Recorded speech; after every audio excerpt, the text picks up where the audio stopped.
You wanted it, you got it. The Acer XB271HK in extra crispy 4K. Let's go.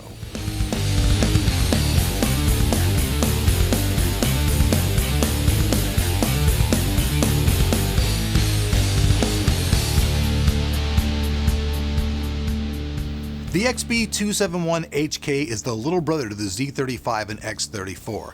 Now this monitor features a 27-inch screen with a 3840 by 2160 resolution at a 16:9 aspect ratio.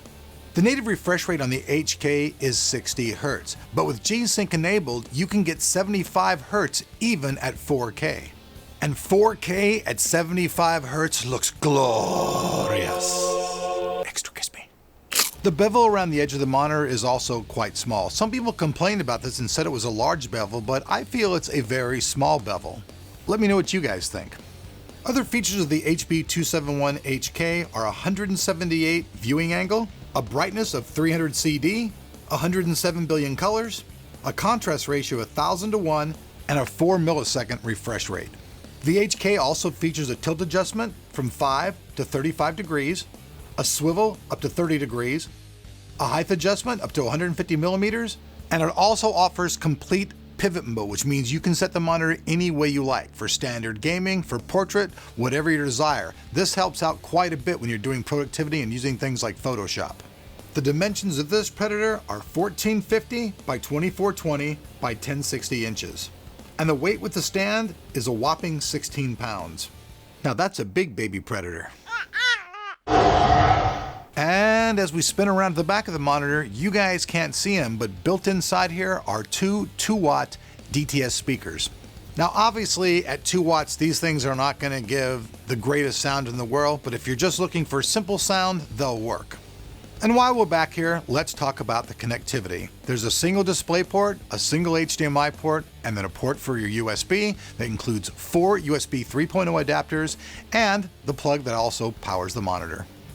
Okay, so those are the tech specs and the numbers. Questions you're going to be having, I know they're always out there. It's an IPS panel, so Elric, how is that back bleed from the back glow? Well, all back glow monitors do have a little bit of bleed. The particular one that I have isn't that bad. It is a little bit worse than the 2 others that we reviewed here, but overall it doesn't affect anything at all. When you're gaming, whether you're watching movies or doing light productivity, it doesn't cause any issues whatsoever.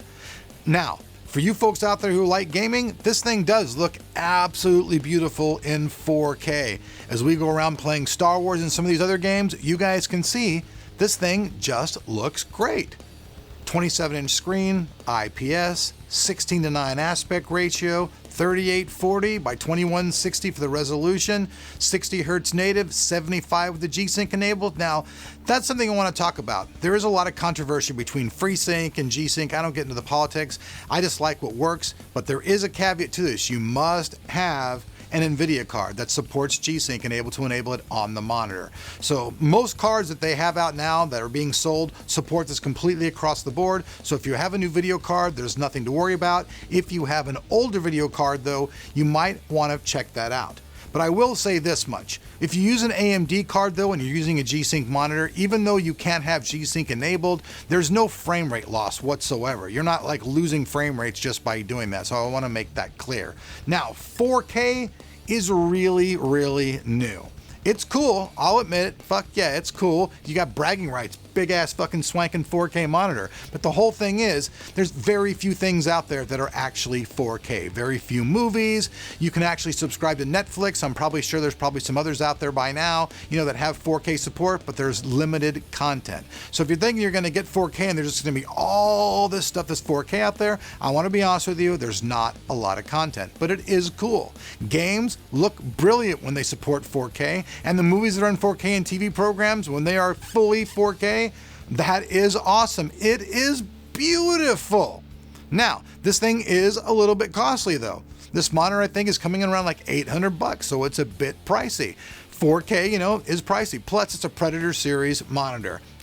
Predator series are the new stuff. Now, years ago, I know that Acer had some issues with their monitors, but lately, gotta say this, Acer's been really closing the niche market and grabbing the market of these monitors.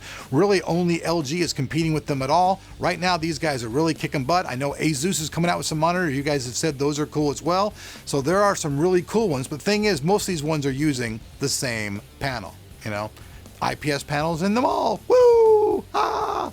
So anyways, folks, like I said, if you want something that's 4K, you got the money, you like the color scheme, you like that small bevel, especially if you're going to be putting like multiple monitors together, you got some bucks, these things will do great for doing surround stuff because of that small bevel. You guys can see it's not very large at all.